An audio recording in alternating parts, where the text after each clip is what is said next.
Rais wa Zanzibar na mwenyekiti wa Baraza la Mapinduzi Dr. Hussein Ali Mwinyi amesema kwamba serikali imeweka mkazo maalum wa kuifungua Pemba kiuchumi kupitia ujenzi wa uwanja wa ndege, bandari na miundombinu ya barabara.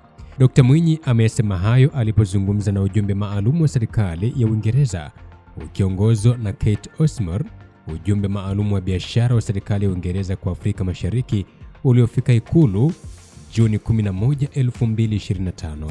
Katika mazungumzo hayo, Rais Dr. Mwinyi amesema kwamba ujenzi wa miundombinu ya barabara umefikia 70% sambamba na maendeleo ya ujenzi wa uwanja mpya wa ndege wa Pemba pamoja na bandari.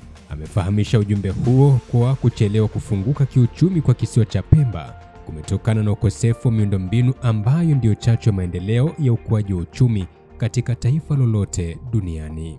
Akizungumzia kilimo cha mwani ambacho kina mwamko mkubwa kwa wanawake wa Zanzibar, Rais Dr. Mwinyi amesema kwamba licha ya ongezeko la uzalishaji wa zao hilo, bado bei ya mwani hairidhishi kulingana na juhudi zinazowekwa na wazalishaji.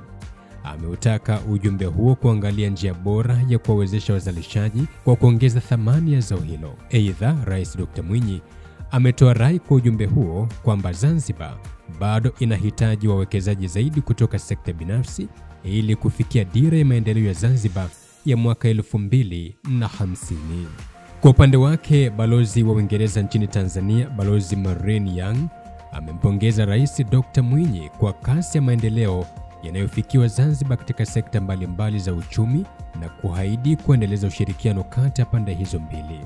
Mimi ni Franki Kashonde na hii ni Simulizi na Sauti. Kwa taarifa mbalimbali, endelea kusubscribe kwa taarifa kemkem zinazokujia.